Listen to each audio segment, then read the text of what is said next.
Hello बच्चों, let's see the question.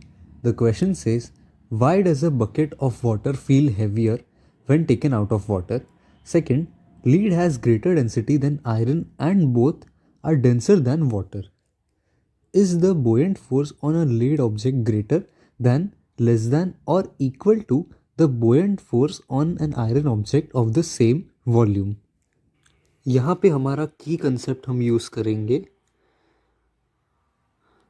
बुएंट force का.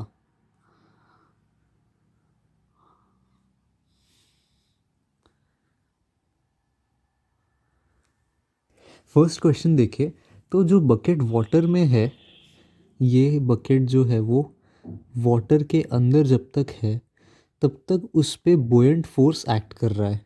F B मतलब जो बुएंट फोर्स है वो उसका वेट जो है वो कम कर रहा है. तो एफ बी जो है वो एम जी मतलब बॉडी का जो वेट है उसके अगेंस्ट एक्ट कर रहा है. और जैसे ही वो बाहर आता है तो वो बुएंट फोर्स एक्ट करना बंद कर देता है. तो इसका अगर हम आंसर लिखें तो ये आएगा, the bucket taken out of water stops the action of buoyant force.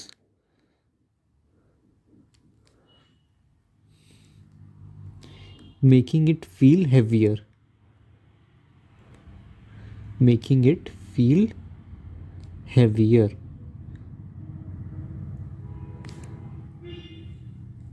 अभी सेकेंड क्वेश्चन अगर हम देखें तो आर्किमेडिस प्रिंसिपल के अकॉर्डिंग आर्किमेडिस प्रिंसिपल कहता है कि जो बुएंट फोर्स है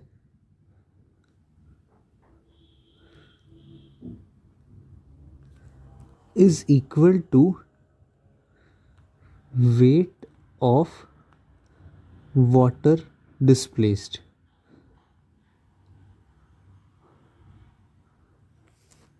यहाँ पे हमें दिया है कि आयरन और लेड दोनों की भले डेंसिटी अलग है पर वॉल्यूम सेम है. तो वॉल्यूम अगर सेम है मतलब वो इक्वल वाटर डिस्प्लेस करेंगे और इसीलिए जो बुएंट फोर्स उन पे लगेगा वो इक्वल होगा. Equal buoyant force applied. अभी इसका रीज़न लिखते हैं. As buoyant force does not depend upon the density of object. तो हमारे फर्स्ट क्वेश्चन का आंसर है why does a bucket of water feel heavier.